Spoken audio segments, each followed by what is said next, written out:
Welcome to my channel, Jesus Marvel Ministries, Bible Study.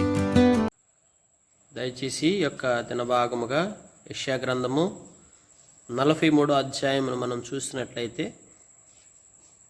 అయితే యాకోబు నిన్ను సృజించిన వాడు యెహోవా, ఇశ్రాయేలు నిన్ను నిర్మించిన వాడు ఎలాగూ సెలవిచ్చుచున్నాడు. మొదట రెండు మాటలను మనకి వినియోగించబడుతూ వచ్చినాయి. వాటిని చూస్తూ ఉంటే సృజించినవాడు, నిర్మించినవాడు. ఈ లోకంలో దేవుడు మనల్ని సృజించాడు, దేవుడే మనల్ని నిర్మించి ఉన్నాడు. కనుక సృజించటం అంటేనేమో మనల్ని కలగజేయటం, అలాగే నిర్మించటం అంటేనేమో మనల్ని తయారు చేయటం. అంటే మనల్ని కలగజేయటానికి, మనల్ని తయారు చేయటానికి ఉన్న వ్యత్యాసం ఏంటంటే, ఆయన మొదట ఏం చేస్తూ వచ్చాడు, మనల్ని ఒక రూపంలోకి, నిర్జీవముగా ఒక రూపాన్ని తయారు చేసి ఆ తర్వాత తన జీవాన్ని మనలోకి పంపాడు. కనుక ఇక్కడ రెండు ప్రక్రియలు కనపడుతుంటున్నాయి. ఒకటి మనల్ని తయారు చేశాడు, రెండవది మనలోకి ఆ జీవాన్ని పంపి మనల్ని నిర్మిస్తూ వచ్చాడు. అంటే ఇక్కడ గమనించాల్సిన విషయం ఏంటంటే, ప్రియులారా, మొదట మనకు ఒక రూపాన్ని తయారు చేసి ఆ రూపాన్ని కూడా, అందుకే అంటాడు ఆదికాండంలో, తన సారూప్యమందు తన పోలిక చొప్పున మనల్ని సృజించినని రాయబడతా వస్తుంది. కనుక సృజించేటప్పుడు అనుసరించిన విధానం ఏంటంటే, దేవుడు ఎలా అయితే ఉన్నాడో అదే పోలిక, అదే సారూప్యం మనలో ఉండాలని ఆయన కోరుకుంటూ వస్తూ వచ్చాడు. అందుకనే ఈ రోజున మనం కలిగి ఉన్న ఈ సారూప్యం అంతా ఎవరిదంటే ఆయనదే.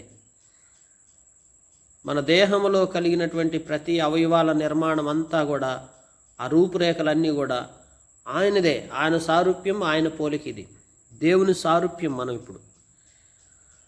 కనుక దేవుని యొక్క సారూప్యం, దేవుని పోలికగా మనం నిర్మించబడతా వచ్చాం. అందుకే ఇక్కడ దేవుడు అంటాడు, భయపడకుము, పేరు పెట్టి నిన్ను పిలిచి ఉన్నాను, నీవు నా సొత్తు. దేవుని యొక్క సొత్తు మనం అందరం కూడా. ప్రియమైన వాళ్ళరా, భయపడొద్దని చెప్తుంటున్నాడు, పేరు పెట్టి నిన్ను పిలిచి ఉన్నానని చెప్తుంటున్నాడు. ఎంత మంచి వాగ్దానమో చూడండి. ఎవరినైనా పిలిచేటప్పుడు పర్టికులర్గా ఎలా పిలుస్తాం? మనం పేరు పెట్టి పిలుస్తాం. ఎందుకని పేరు పెట్టి ఎందుకు పిలుస్తాం? ఒక ఐడెంటిటీ కోసం. పర్టికులర్గా మనల్ని దేని కొరకు మనం ఎంపిక చేయబడుతూ వస్తుంటున్నామో, దేనితో నీకు అవసరం ఉందో దాన్ని దేవుడు ఏం చేస్తాడంటే పేరు పెట్టి పిలుస్తాడు. సహోదరుడా, పలానా సహోదరుడా, పలానా సహోదరుని పేరు పెట్టి పిలవటం జరుగుతుంది. అంటే పిలుపు ఎంత గొప్పదండి. లోకములో పిలువబడిన వారు అనేకులంట, ఏర్పరచబడిన వారు కొద్దిమంది అండి. దేవుడు తన కొరకు అవసరమైన వారిని పిలుస్తుంటాడు, కొంతమందిని ఏర్పరుస్తాడు. ఏర్పరచడం అంటే మనకి ఇష్టం ఉన్నా లేకపోయినా ఏర్పాటు చేసేస్తాడు. కొంతమందిని పిలుస్తాడు. అంటే ఈ యొక్క పిలుపు ఎందుకంటే, ఆత్మీయంగా మనం ఆయన సొత్తు కాబట్టి, మనం ఆయన స్వజనాంగం కాబట్టి, ఆయన కొరకు మనము నిర్మించబడినటువంటి వారం కాబట్టి ఆయన ఏం చేస్తాడంటే, అందుకంటాడు మీరు నా సొత్తు అంటున్నాడు. సొత్తు అంటే ఆయన సొంతం. కనుక ఇప్పుడు మనం మన సొంతం కాదు, మనం ఎవరి సొంతం? దేవుని సొంతంగా మార్చబడతా వచ్చాము. దేవుని యొక్క ఉన్నత ప్రణాళికను, దేవుని యొక్క ఉన్నతమైనటువంటి చిత్తాన్ని నెరవేర్చడం కొరకే మనం ఈ భూమి మీద పుట్టాం. ఇక మన సొంత ప్రణాళికలు, మన సొంత ఆలోచనలు, మన సొంత ఉద్దేశాలు అన్నీ కూడా మనకి ఇష్టం ఉన్నా లేకపోయినా మనవి అనుకున్నది ఏది కూడా మనం చేయటానికి ఇంక వీల్లేదు. ఎందుకంటే దేవుని యొక్క ప్రణాళిక, దేవుని యొక్క ఉద్దేశం మన పట్ల ఎంతగానో ఉంది ప్రియులారా. దేవుడు మనల్ని సృజించినప్పుడే, మనల్ని నిర్మించినప్పుడే మనం ఆయన సొత్తు. ఎందుకంటే మనల్ని తయారు చేసిందే ఆయన. తర్వాత మనల్ని కింద వచనాల్లోకి వస్తే మనల్ని విమోచించి ఉన్నాను అంటున్నాడు. అంటే మనకు విడుదల ఇచ్చి ఉన్నాడు. సృజించబడిన మనము లోకములో అపవాది యొక్క ఉరిలో చిక్కబడి ఏం చేయబడతా వచ్చాము? పాపములో పడద్రోయబడతా వచ్చాము. అయితే పాపములో పడద్రోయబడిన మనల్ని మరలా విమోచించి మరలా ఆయన సొత్తుగా మనల్ని చేసుకుంటూ వచ్చున్నాడు. కనుక దేవుని ప్రజలమైన మనం భయపడకూడదండి. భయపడొద్దని చెప్తుంటున్నాడు. నేను నిన్ను పిలిచాను కదా అని నువ్వేమన్నా భయపడతావేమో? భయపడాల్సిన అవసరం లేదు. దేవుని బిడ్డలారా, మన జీవితంలో ఎందుకు భయపడకూడదంటే మనం ఆయన సొత్తు. లోకంలో అనేక విషయాల్లో మనం చాలా భయపడిపోతూ ఉంటాం. ప్రభు యొక్క పిలుపుకి మనం లోబడేవారిగా ఉండాలి, కానీ భయపడేవారిగా మనం ఎప్పుడూ ఉండకూడదు. అందుకే నీవు జలములలో బడి దాటునప్పుడు నేను నీకు తోడయుందును, నదులలో బడి వెళ్ళినప్పుడు అవి నీ మీద పొర్లిపారవు, నీవు అగ్ని మధ్యన నడుచున్నప్పుడు కాలిపోవు, జ్వాలలు నిన్ను కాల్చవని చెప్తుంటున్నాడు. అభయం ఇస్తుంటున్నాడు, ధైర్యాన్ని ఇస్తుంటున్నాడు. నువ్వు భయపడాల్సిన అవసరం ఎందుకు లేదో చెప్తుంటున్నాడు. ఒకవేళ నీవు జలాల్లో పడి వెళ్ళాల్సి వచ్చిన పరిస్థితి వస్తే నేను నీకు తోడుగా ఉంటాను, ఇబ్బంది ఏం లేదని చెప్తుంటున్నాడు. ఒకవేళ నీవు నదులలో పడి వెళ్ళినప్పుడు అవి నీ మీద పొరలవు, పారవు. అగ్ని మధ్యన నడుచున్నప్పుడు ఒకవేళ మంటల్లో పడి నడవాల్సిన పరిస్థితి వస్తే జ్వాలల మధ్య నేను నిన్ను కాల్చను అంటున్నాడు. జ్వాలలు నిన్ను కాల్చవండి, అగ్ని కూడా నిన్నేం చేయదు. నదులలో పడి వెళ్తే అక్కడ కూడా నీకేం కాదు.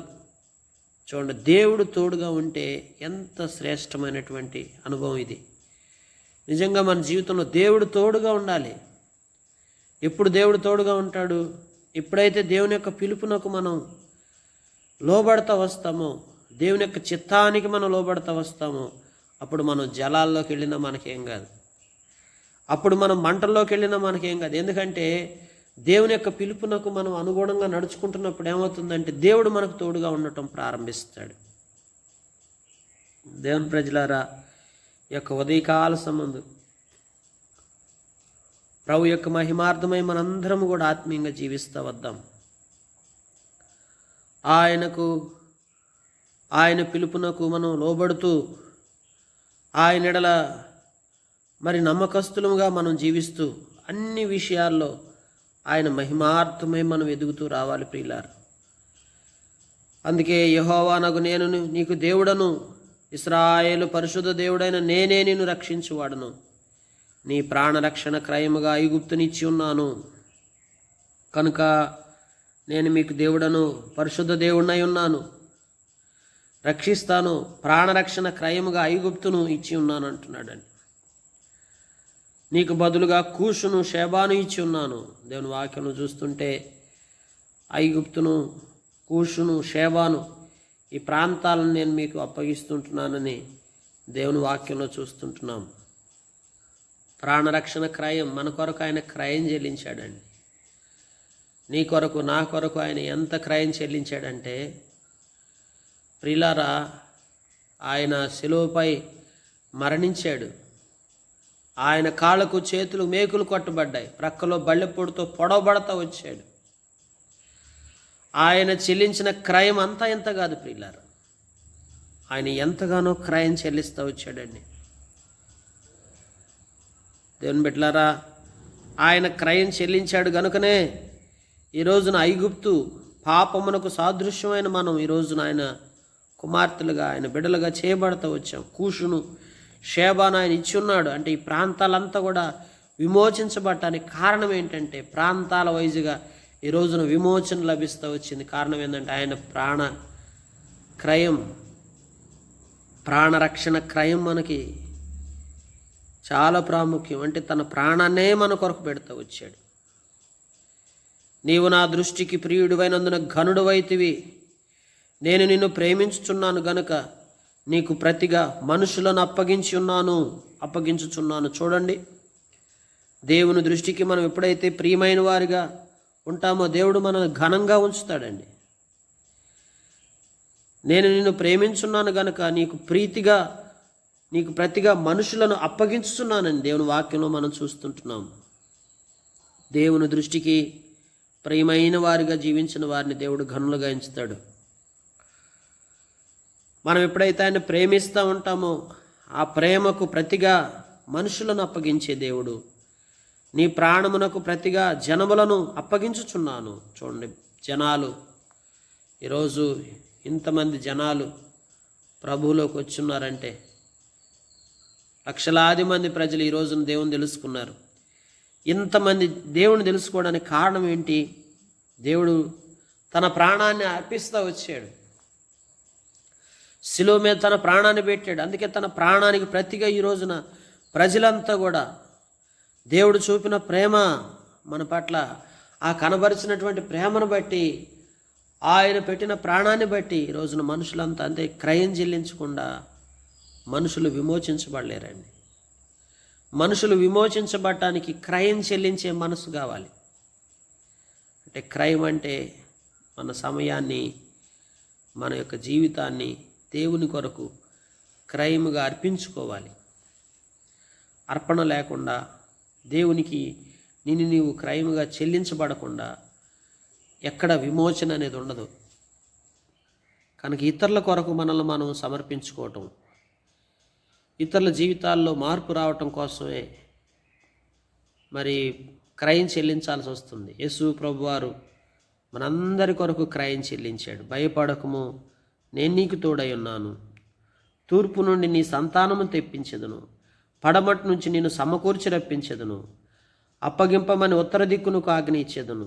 చూడండి, తూర్పు నుండి సంతానం వస్తుందంట, పడమటి నుండి సమకూరుస్తాను, ఉత్తర దిక్కు నుండి ఆజ్ఞయిస్తుంటున్నాను, బిగబట్టవద్దని దక్షిణ దిక్కునకు ఆజ్ఞయిస్తున్నాను, దూరము నుండి నా కుమారులను, భూదిగంతముల నుండి నా కుమార్తెలను తెప్పించుము. దేవుడు ఆజ్ఞయిస్తే ఏ దిక్కుల నుండైనా దేవుడు మనల్ని నడిపిస్తూ వస్తాడు. నా మహిమ నిమిత్తము నేను సృజించిన వారిని, నా నామం పెట్టబడిన వారందరినీ తెప్పించుము. కనుక నేను వారిని కలుగజేసి తిని, వారిని పుట్టించిన వాడు నేనే. చూడండి దేవుని బిడ్డలారా, ఎక్కడెక్కడి నుంచో దేవుడు, ఆయా స్థలాల నుంచి దేవుడు సమకూరుస్తాడంటండి. దిక్కులకు ఆజ్ఞాపిస్తుంటున్నాడు. ఏ దిక్కుకి? దక్షిణ దిక్కుకు ఆజ్ఞాపిస్తుంటున్నాడు. ఏమన్నా నువ్వు ఒకవేళ బెగబట్టి కూర్చుంటావేమో, బెగబట్టడానికి వీల్లేదు. ఉత్తర దిక్కుకు ఆజ్ఞాపిస్తుంటున్నాడు. తూర్పు నుండి, పడమటి నుండి ఎవరెవరు ఎక్కడి నుంచి ఎటు రావాలో అంటే చూడండి, దిక్కులు కూడా దేవుని స్వాధీనంలో ఉన్నాయి. అంటే మనకి నలుదిక్కుల నుండి మనకు సహాయం అందించబడుతూ వస్తుంది. నలుదిక్కుల నుండి మనుషులను దేవుడు నడిపించగలడు. చూడండి ప్రియులారా, భూదిగంతముల నుండి నా కుమార్తెలను తెప్పించుము. భూదిగంతముల అంచుల మటుకు ఆయన మనల్ని సాక్షులుగా చేయగలడు. అంత గొప్ప దేవుడు అండి మన దేవుడు. అంత సామర్థ్యము కలిగినటువంటి దేవుడు, శక్తి కలిగినటువంటి దేవుడు, మహోన్నతుడైనటువంటి దేవుడు అండి. అలాంటి గొప్ప దేవుడు మన జీవితంలో మనం కలిగి ఉండటం మనకు దేవుడిచ్చిన గొప్ప భాగ్యం. అలాంటి దేవుడు మన కొరకు ప్రాణం చెల్లించి మన కొరకు క్రయం అర్పించినటువంటి దేవాది దేవుణ్ణి మనం తెలుసుకునేవారిగా, వెర్రివారం, ఎందుకు పనికిరాని వారం, జ్ఞానము లేని వారం, తెలివి లేని వారం, వివేచన లేని వారం, అలాంటి మనల్ని దేవుడు పిలుచుకొని ఆయన కొరకు మనల్ని ఏర్పరచుకొని ఆయన బిడలుగా మనం చేసుకొని ఆయన మన కొరకు క్రయం చెల్లించి ఈ రోజున ఆయనకు ప్రియమైన వారిగా మనల్ని చేసి ఈరోజు మనల్ని ఘనంగా ఉంచి అనేక మందిని మరి ఏర్పరచుకొని ఆయా దిక్కులకు ఆజ్ఞాపించి దేవుడు నడిపిస్తూ ఉంటున్నాడంటే ఎంత గొప్ప దేవుడు ప్రియులారా. నిజంగా యాకోబు పట్ల దేవునికున్న గొప్ప ప్రణాళికను చూడండి. యాకోబుకి దేవుడు చెప్తున్న మాటలు ఇవి. ఎంత ఉన్నతంగా చెప్తుంటున్నాడో చూడండి. నా నామం పెట్టబడిన వారందరినీ తెప్పించును, నేను వారిని కలగజేసి తిని, వారిని పుట్టించిన వాడు నేనే. కనుక నా మహిమ నిమిత్తం సృజించిన వారిని, ఎవరినైతే నేను సృజించున్నానో వారందరినీ కూడా నేను తెప్పిస్తాను. లేఖనాల్లో చూస్తుంటున్నాం, కన్నులుండి అందులైన వారు, చెవులుండి బదిరులైన వారిని తీసుకొని రండి, సర్వజనులారా గుంపు కూడి రండి, జనములను కూర్చబడవలెను. అందులైన వారిని, చెవులుండి సరైనటువంటి స్థితి లేనటువంటి వారిని, వారందరికి కూడా గుంపు కూడి రండి, జనములు కూర్చబడవలను. వారిలో ఎవరు ఇట్టి సంగతులు తెలియజేయుదురు? పూర్వకాలము జరిగిన వాటిని ఎవరు మాకు వినిపించుదురు? తాము నిర్దోషులమని తీర్పు పొందినట్లు తమ సాక్షులను తేవలను, లేదా విని సత్యమే అని ఒప్పుకొనవలను. చూడండి, లోకంలో ఆయా రీతులుగా దేవుని యొక్క మాటకు, దేవుని యొక్క చిత్తానికి, దేవుని యొక్క ఉన్నతమైన పిలుపునకు పాపములో నశించిపోతున్న మానవాళ్ళంతటిని కూడా అందులైనటువంటి వారు, చెవులుండి వినలేనటువంటి వారిని, వారందరినీ గుంపుకోడి రండి అని పిలుస్తుంటున్నాడు. కూర్చబడటానికి, సమకూర్చబడటానికి, సంగతులను వారికి తెలియపరచటానికి, పూర్వకాలం జరిగిన వాటిని వారికి వినిపించి నిర్దోషులమని తీర్చబడినట్టు సాక్షులను తేవలను. దేవుని వాక్యం చూడండి, లోకములో మనుషులందరూ కూడా తాము నిర్దోషులుగా అనుకుంటున్నారు. అందుకే దేవుని వాక్యంలో యెహోవా చేత నిర్దోషి అని ఎంచబడిన వాడు, ఆత్మలో కపటం లేనివాడు ధన్యుడని పరిశుద్ధ గ్రంథం చెప్తా ఉంటుంది. లేదా విని సత్యమే అని ఒప్పుకోవాలను. ఈరోజు లోకమంతా పాపమును గురించిన అవగాహన లేక తాము నిర్దోషులమే అని చెప్పుకుంటున్నారు, కానీ సాక్ష్యము లేదు. సాక్ష్యం ఏంటంటే ప్రియులారా, దేవుని వాక్యంలో చూసినట్లయితే సత్యమే లేదా విని సత్యమే అని చెప్పుకొనవలెను. మీరు తెలుసుకొని నన్ను నమ్మి నేనే ఆయననని గ్రహించున్నట్లు మీరును నేను ఏర్పరచుకున్న నా సేవకుడును నాకు సాక్షులు. ఎవరు సాక్షులు? నేనే. మీరు తెలుసుకొని నన్ను నమ్మి నేనే ఆయననని గ్రహించినట్లు మీరును నేను ఏర్పరచుకున్న నా సేవకుడును నాకు సాక్షులు. ఎవరు సాక్షులండి? లోకంలో సత్యాన్ని అనుసరించడానికి సాక్ష్యం చెప్పేది ఇద్దరండి. ఒకటి దేవుడు, రెండవది దేవుడు ఏర్పరచుకున్న సేవకుడండి. నిజంగా వీరిద్దరూ నాకు సాక్షులు అంటున్నాడు. నాకు ముందుగా నేను ఏ దేవుడును నిర్మింపబడలేదు, నా తర్వాత ఏ దేవుడును ఉండడు. నేనే యెహోవాను, నేను తప్ప మరొక రక్షకుడును లేడు. ప్రకటించువాడను నేనే, రక్షించువాడను నేనే, దాన్ని గ్రహింపజేయవాడను నేనే. ఏ అన్య దేవతయు మీలో నుండి ఉండలేదు. లేఖనాల్లో మనం చూస్తుంటున్నామండి.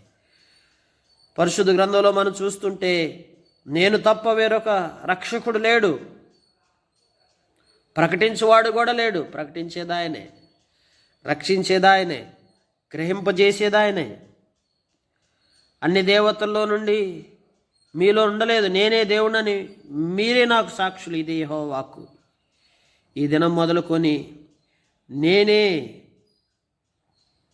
ప్రియులరా ఆయనని నా చేతిలో నుండి విడిపించువాడు ఎవడునూ లేడని, నేనే ఈ కార్యము చేయగా త్రిప్పి చేయవాడు ఎవడు. దేవుని వాక్యంలో మనం చూస్తుంటే కనుక ప్రియమైన వారలారా, ఈ ఉదయకాల సంబంధం ఇదంతా కూడా సేవా సంబంధమైన విషయాలు. యాకోబుని దేవుడు పిలిచిన పిలుపు గురించిన విషయాలు. యాకోబు భయపడుతుంటే భయపడకుండా ఆయన పని కొరకు నియమించబడి ఆ పిలుపుకు లోబడటానికి దేవుడు ఎన్ని విషయాలు చెప్పుకుంటూ వచ్చున్నాడు చూడండి. కనుక యాకోబు ఇశ్రాయేలుగా మార్చబడి అనేక మంది రక్షణలోకి నడిపించబడటానికి, అనేక మంది ఆత్మీయంగా బలపరచబడటానికి దేవుడిచ్చిన వాగ్దానాలు ఎంతగానో పురికొల్పుని ప్రోత్సాహాన్ని యాకోబుకి ఇస్తూ వచ్చినాయి ప్రియులారా. కనుక ఈ వాగ్దానాలన్నీ మనకు కూడా దేవుడు ఇస్తూ ఉంటున్నాడు. దేవాతి దేవుడు మనల్ని బలపరుస్తానంటున్నాడు, మనల్ని దీవిస్తానంటున్నాడు. కనుక ప్రియులారా, ఈ యొక్క ఉదయకాల సంబంధు మనం ప్రభు పాదాలు చెంతపద్దాం. కనుక ఈ లోకంలో ఎవరైనా ఇంకా రక్షించబడకపోతే, రక్షణ లేనటువంటి వారికి ప్రకటించేది ఆయనే. అలాగే దేవుని వాక్యంలో చూస్తే రక్షించువాడు నేనే, గ్రహింపజేసేది కూడా నేనేనని చెప్తుంటున్నాడండి. అయితే మనల్ని దేవుడు ఏం చేయాలనుకుంటున్నాడు? అంతా చేసేది ఆయనేనండి. ప్రకటించేది ఆయనే, రక్షించేది ఆయనే, గ్రహింపు తీసుకొచ్చేది కూడా ఆయనే. ఆయన ప్రకటించకపోతే మనం ప్రకటిస్తే ఎవరో ప్రభుని తెలుసుకోలేరు. ఆయన రక్షించకపోతే మనం ఎవరిని రక్షించలేం. అలాగే ఆయన గ్రహింపులో తీసుకురాకపోతే ఎవరికీ గ్రహింపు రాదు. కనుక ఈ లోకంలో గ్రహింపజేసేది ఆయనే, రక్షించేది ఆయనే, ప్రకటించేది ఆయనే. మరి మనమేంటంటే మనల్ని కేవలం సాక్షులుగా ఉండమంటున్నాడు. భూదిగంతముల వరకు నేను మిమ్మల్ని సాక్షులుగా ఏర్పరచుకుని ఉన్నాను అంటున్నాడు. దేనికి సాక్షులుగా మనం బ్రతకాలంటే ఆ సృష్టికర్త అయిన దేవుని పక్షాన దేవునికి ప్రియమైన వారుగా ఉంటూ ఆయన మహిమ నిమిత్తం మనం సాక్షులుగా మనం భూమి అంచుల మట్టుకు ఆయన నామాన్ని ప్రచురపరిచి ఆయన నామాన్ని గొప్ప చేసేందుకు మనల్ని ఒక సాక్షులుగా ఏర్పరచుకొని ఆయన పిలుపును గుర్తెరిగి ఏ పిలుపులో నిన్ను ఉంచాలనుకుంటున్నాడో ఆ పిలుపుకు మనం లోబడి ఆయన చిత్తాన్ని సంపూర్ణంగా జరిగించడానికి మనం విధేయత చూపించినప్పుడు ఆయన ఏమైతే చేయమని చెప్తున్నాడో దానికి మనం లోబడుచుకున్నప్పుడు దేవుడు ఇవన్నీ మన జీవితంలో చేసుకుంటూ వస్తాడు. కనుక ప్రియమైన వారలారా, ఉదయకాల సంబంధం దేవుడు మనల్ని దేని కొరకు పిలిచాడు, ఏ పర్పస్తో మనల్ని పిలుస్తుంటున్నాడో దాన్ని మనం గ్రహించాలి. ఆ పిలుపుకు మనం లోబడి ఆయన కొరకు మనం సాక్షిగా జీవించాలి. మనందరం కూడా ఎప్పుడైతే అలాంటి సాక్షులుగా మనం జీవిస్తామో దేవుడు మనల్ని అన్ని విధాలుగా ఆశీర్వదించుకుంటూ వస్తాడు. కనుక అట్టి రీతిగా దేవుడి మాటలు దీవించి మన గ్రహింపులు తీసుకొచ్చి మనకు సహాయం చేసి మనల్ని బలపరచునుగాక.